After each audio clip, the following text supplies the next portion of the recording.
Welcome to Innovation and Leadership. I'm Jess Larson. Today on the show, we've got a repeat guest from episode 37, a little over 3 years ago. We had Jay Davis on. Anytime you're talking to friends, and I try to be pretty objective. I mean, even with our own clients, because really with our own clients, we have to be super picky, because if we go work with, like, we only have 7 or 8 clients at a time. Talking about viral videos and all the stuff that his firm Creatably does. What we're going to be doing today is talking about what's happened in the meantime and the launch of one of his new businesses, and talking about the mini-series that Jay is going to be joining us for going forward. We're calling it Startup Marketing Geniuses. Jay, for people who didn't catch episode 37, can you give us the elevator pitch on what Creatably is? Yeah, so Creatably is a marketing advertising agency that specializes in helping startups who are kind of ready for rapid growth to achieve that rapid growth through marketing. And so we really specialize in doing disruptive marketing and helping people approach their marketing in a different way. We really believe that disruptive products need equally disruptive marketing, and so that's kind of our whole focus. Sure. I think one of the things is we've got to know each other better. I mean, since that episode, we've done road trips, we've done all sorts of stuff. Good friend. I've splashed your $80,000 3D camera with powder snow for my snowmobile. Super fun. All sorts of good stuff. I think I really grew more of appreciation. I mean, there's so many people that can recognize the genius of a Dollar Shave Club video, and it's 27 million views, and they sell the company for $1 billion, whatever. But I think what I didn't understand back when you were on the show the first time is like the whole rest of the iceberg that's under the water. Like, you've got this, you make these crazy funny videos that, you know, are so funny people watch advertisements for like 3 or 4 minutes. But I didn't catch the sidekick videos and the follow-up and the retargeting and the ad spend and just like the whole disruptive campaign that you guys do. Yeah, and that's something that we've, in just even the last 2 years, I've dived a lot deeper into is how do you use video and ad spend on social media and other, like even radio and TV, to build this whole kind of campaign where when you have a great startup company with a great product, how do you help them achieve rapid growth, but rapid growth that is actually profitable, not just dumping a ton of money into marketing that you're not sure is working. And so it's been a really amazing lesson and experience over the last, especially 2 years, as I've kind of grown creatively outside of myself and brought on a lot of amazing, talented people to really see how do you help a startup really achieve that. Well, I mean, the track record of these people they spend a few $100,000 with you and they get a few million. I can see how it builds on itself. It creates a lot of demand, right? Yeah. When you think about, because we were going through your clients and stuff, and I was looking at your buyer's guide, and I want to say you guys have had over 200 million views for your clients' videos, right? Yeah, between the stuff that I beforehand and now, did before and now, yeah, I mean, and it keeps growing. We have, a client that we did last year that campaign has 30 million views, and so it just keeps going up and up, and we're able to really learn as you do that.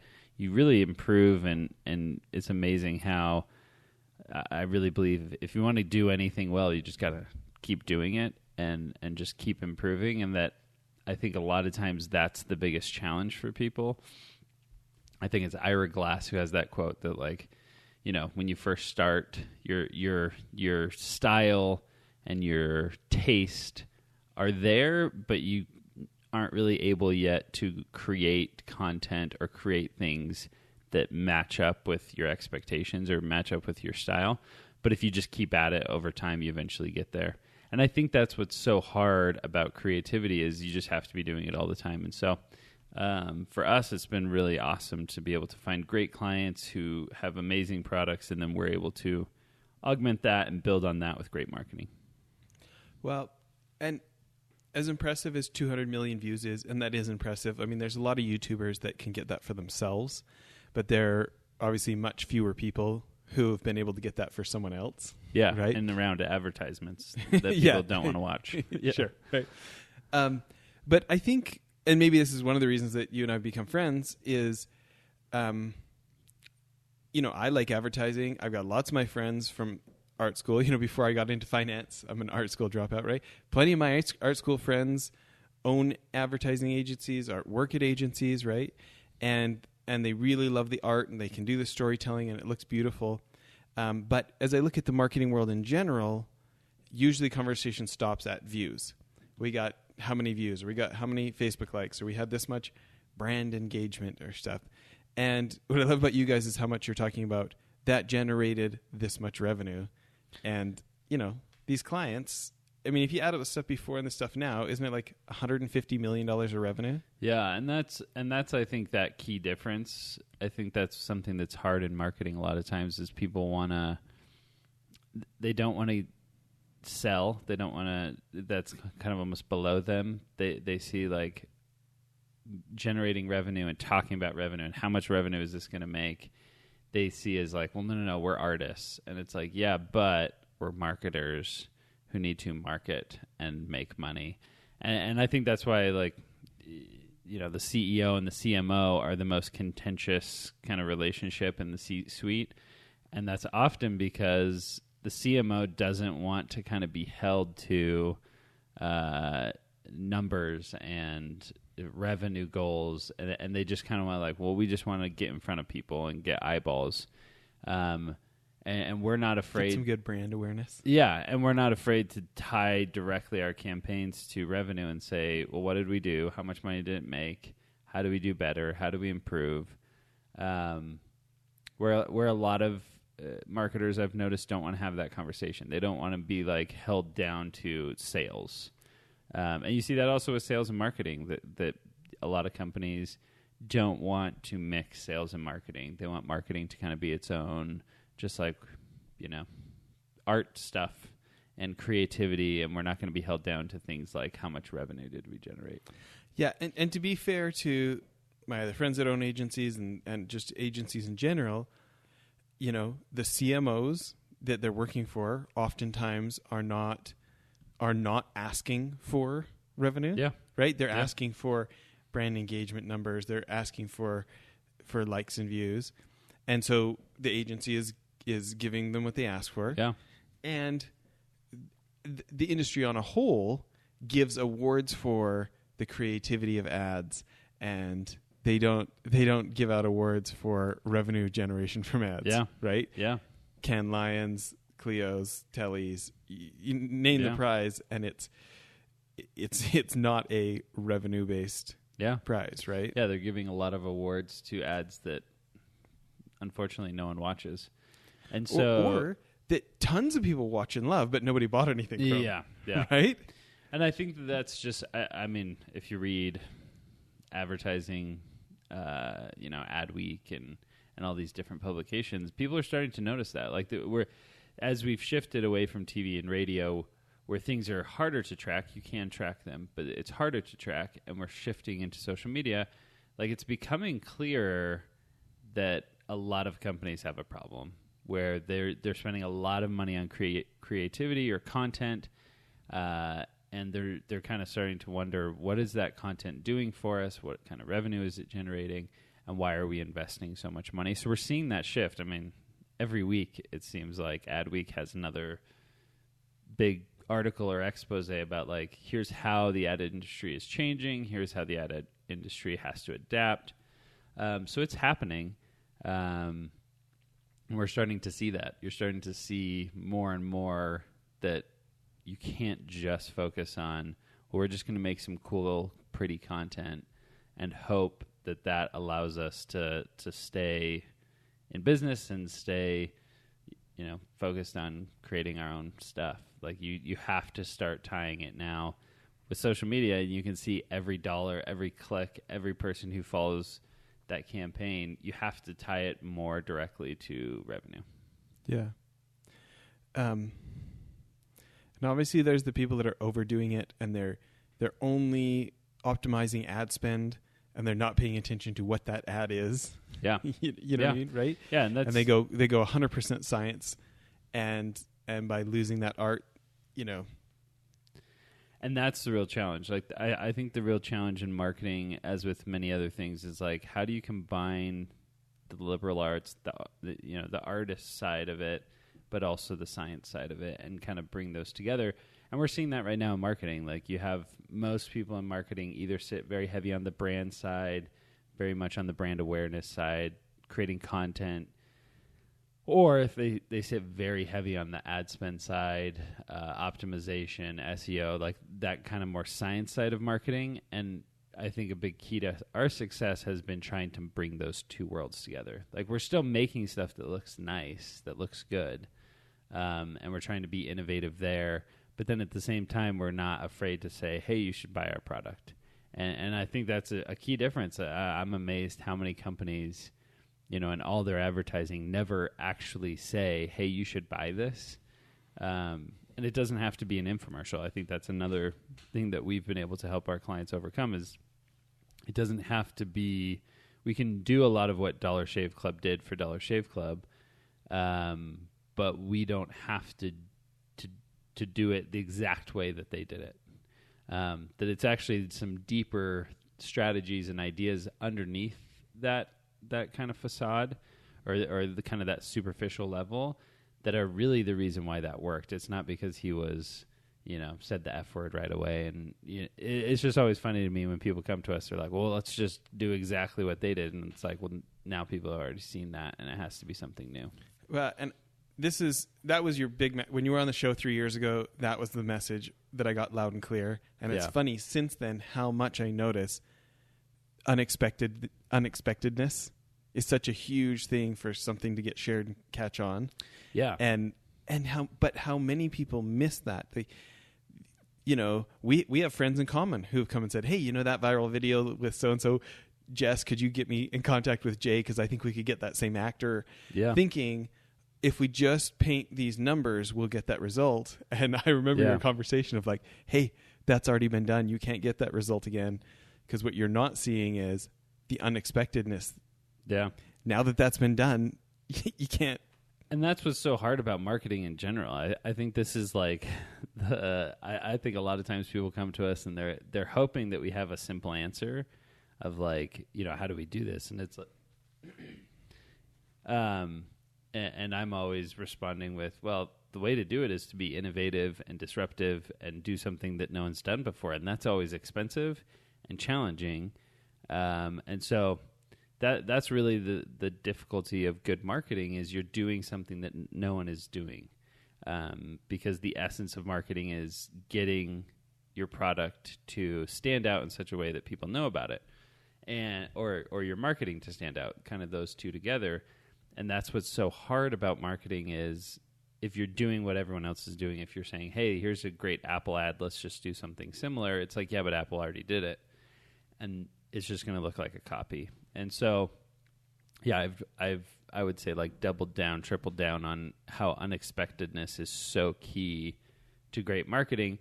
And you can play on kind of people's expectations and twist them and really have fun with them. But if you're ever getting to the point where the marketing is formulaic, it's just really not going to work. So, yeah. Well, moving on to what we're actually here to talk about today. In addition to the mini-series coming out, maybe we'll catch that on part 2 about Startup Marketing Geniuses, talk a bit more about that. Yeah. Let's talk about PillowCube. Yeah. I think it's kind of fun that, I think that there's so many people that want to do intrapreneurship type of things, and it just is talk.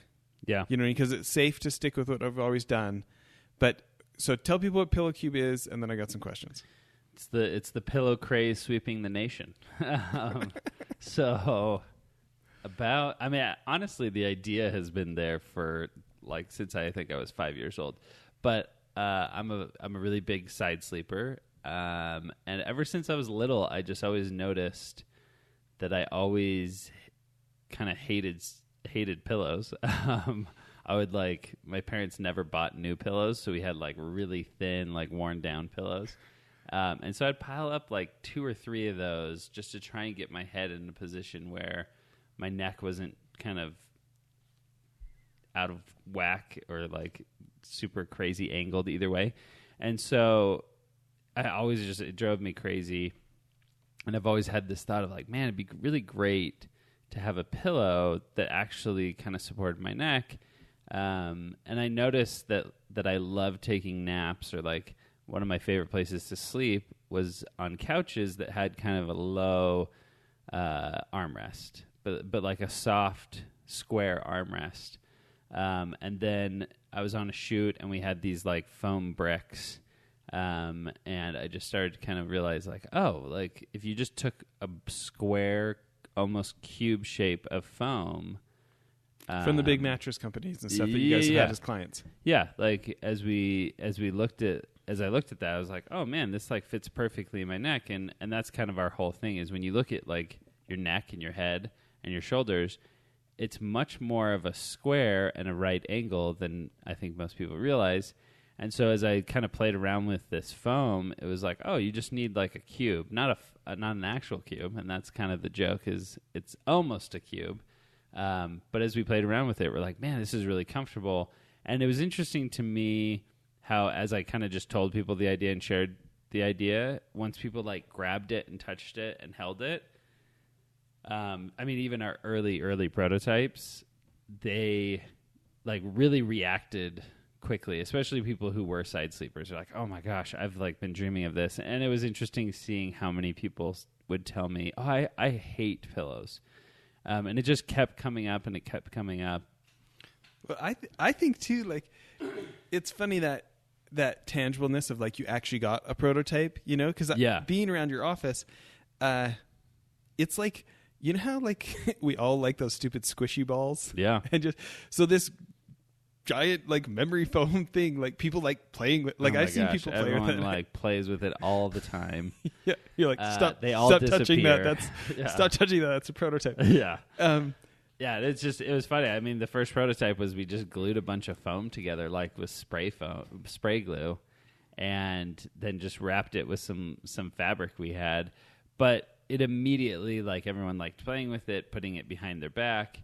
And so that was a good test for me of when you have an idea and then immediately people kind of latch onto it and they use it, even if they're like, because some people will be like, I don't know if I really like this. I'm like, and yet every time I see you, you're holding it, you know, or, you know, you want to talk about it. And so it was just really interesting to kind of look at this idea and say, you know, how do we develop this in-house, and do we develop it in-house, and do we go after this? This is what I want to talk about, because, you know, I remember you talking to me about the concept of like, hey, if you drill a well almost to the water table, it was basically a waste of money. Yeah. Like you can't drill half a well and have it do any good for you. Yeah. And, you know, we hang out a lot. I know that this is a struggle for you with customers of like, you know, people who have never spent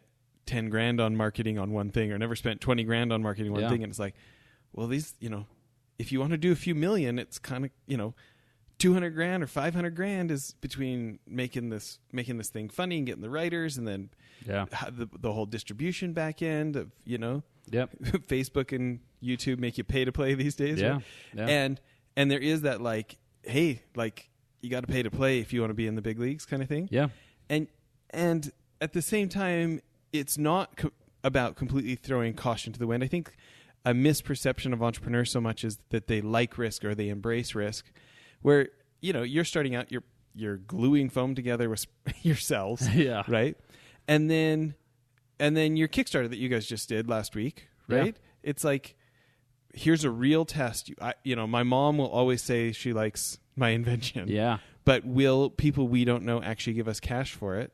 And that's, I think, like the true test. I mean, I think anytime you're talking to friends, and I try to be pretty objective. I mean, even with our own clients, because really with our own clients, we have to be super picky because if we go work with we only have 7 or 8 clients at a time, because we're so focused on blowing up that specific company and helping them grow.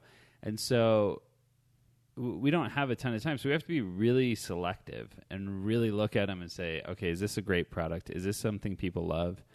And so I try to be pretty objective, but at the same time, like with this one, it was my own idea. And something I've thought about for years and years. Like I have college roommates who are like, oh yeah, I remember you talking about how much you hate pillows. And like how you wish there was a better pillow. And, I'd done research about like how Japanese people and different Asian cultures would use boxes, wrap them in towels, and like all these things to get a better pillow for side sleepers. So it was an idea that I really was passionate about and liked. But for me, it was, how do I test that in a true test? How do I not go spend, $50,000? Because I think that's what a lot of people, as we were talking about earlier this morning before we started recording, like that's the challenge for entrepreneurs is you have this whole staircase and you have to do all of these things until you get to the end. And that end might be like selling the company. It might be making $1 million, whatever it is. But there's all these things, all these steps you have to take.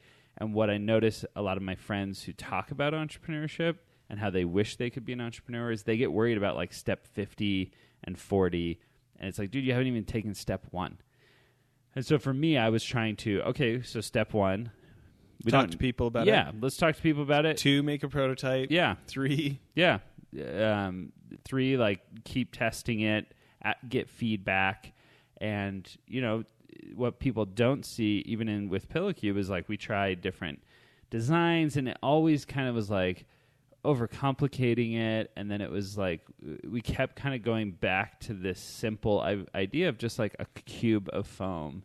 And I was like, that's probably too simple. Like we need to make it cooler. We need to like have a hole for your arm and all this stuff. And it was like, yeah, but just like the original thing really worked. And it was also interesting how it was such a different idea. I mean, pillows are not cubes, or even cube shaped. Like they are, rounded and kind of, very not square and hard lines. But it was interesting how that very different idea was really powerful. And then we just kept testing it. And so even with Kickstarter, we launched our Kickstarter last week on Wednesday, the day before July 4th. For a marketer, may not have been the... Yeah. And it was kind of like, just do a true test. Like, July 4th isn't a great day for buying stuff. But we just kind of got to that point where it was like... Well, let's back up there. Yeah. So you guys are like, well, let's see if we can even get $10,000 worth of people to buy this, right? And you hit it in 48 hours. Yeah. We hit it in the first 48 hours. We launched on Wednesday. Over July 4th, it really slowed down, but we still hit our goal. And that's, I think, that true test. And that's where I'm always telling my friends, like, you want to get to that as soon as possible because every one of your friends is going to tell you they're going to buy. But even with Kickstarter, that's what's amazing. You can see every backer. And so I was texting everyone I knew, just like, hey, I launched this. If you want to back it. I'd love to hear it. And, like, some friends backed it. Some friends... It was pretty obvious they backed it but didn't really want it. But what was really interesting was seeing which friends, because when you tell your friends, all of them are like, dude, that's such a cool idea. That's awesome. That's rad. But then some of them don't buy it who told you it was a great idea, which is fine. Like there's nothing wrong with that, but it's just interesting But seeing it is that difference. Truth. It is that difference between, hey, if I made this, would you buy it? And then people are like, for sure. That's such a great idea. Yeah. And then you show up and be like, okay, I got it. Can you give me $100? I'm like, well, yeah. And I literally saw that, but it was also interesting seeing friends and family. Like my brother-in-law was even like, dude, I am a side sleeper. I hate my pillow. I have neck pain every day. Like if this solves my problem, I will like love this company and product forever. So, and now we're getting like, every day I'm getting messages from people like in Germany and France. And yesterday, the Kickstarter of Japan reached out and like wants it to be on there. And so as you do this, you start to get real feedback. And I think when you look at like Lean Startup and all these different methodologies, the whole point of all of them is just like get to the point as quickly as possible where you find if people will hand you money for your product. And that's what was great about Kickstarter. We didn't do a bunch of pre-marketing. Now Kickstarter, you have campaigns where people are spending $500,000 just to launch a Kickstarter, and then sometimes they're making a couple million, sometimes they're not making anything. Like I've worked on Kickstarters where clients will spend $250,000 and only do $100,000, and that's a great test because now you know. But for us, we did like a true Kickstarter. We wrote the video, we wrote the script in like an hour, really quick. We filmed it in our own office with our own people. Everyone in the video is like an employee. And it was a perfect test to just see, like, do people outside of my mom and my dad and my siblings and my best friends, do people actually want to give me money for this product? And it's amazing how already, even with our limited marketing, we haven't done a bunch of stuff, we haven't spent a bunch of money, we're still like, we're at $12,000. And now we're kind of saying like, okay, we have something here, because with almost no marketing spend, we have 130 people we'd never met, never talked to, who read our copy, watched our video, and said, I want to purchase. And it's not a cheap pillow. It's not a $5 pillow. It's a $50 pillow. So it's really fascinating to see that. And I think that's what a lot of like kind of entrepreneurs almost, they like miss out on. Like they want to be an entrepreneur, but they get so stuck on like the whole staircase, and it's like, dude, just one step at a time. Yeah. So, well, I think it's a good place to end for part one. Yeah. I got a bunch more questions about it, but we'll save them for part two. Okay, sounds Everybody, great. please tune back in. If you want to check out the work that Jay's firm does for all these other clients, it's creatably.com. We spell that. CREATABLY.com. And then Pillow Cube. Just go to Kickstarter and type in Pillow Cube. Yep. I know there's like some other pillows out there. There's a couple the going cubes right now. and these other things, but you'll know because it's like literally a cube by Jay Davis. Okay. Yeah. Okay. Thanks, everybody. Well, that's it for the episode. One other thing I wanted to tell you about, if you remember the guys from Convoy in episodes back, Ken Free and Trent Mano, I went on one of their CEO trips to New York, and I met a guy named Brent Thompson, very successful entrepreneur. He was former CEO of Jive Communications, big company now, I think $300 or $400 million. Anyways, he started a new company called blipbillboards.com. I'm super stoked they're a sponsor now. But I remember a year and some ago when I met him, I thought it was genius. Instead of having to buy 6 months or a year's worth of billboard for thousands of dollars, you can buy 8 seconds at a time for like 10 or 20 cents. You pick what billboard you want it on, what time of day you want it to run. And it just puts so much power in the hands of marketers and CEOs who want to try something and see if it works. You can buy as many or as few as you want, change it as many times as you want. I think now our podcast is being advertised on billboards in like 18 different states because we have these guys as sponsors. We're pretty excited about it. Hope you check out blipbillboards.com. Thanks.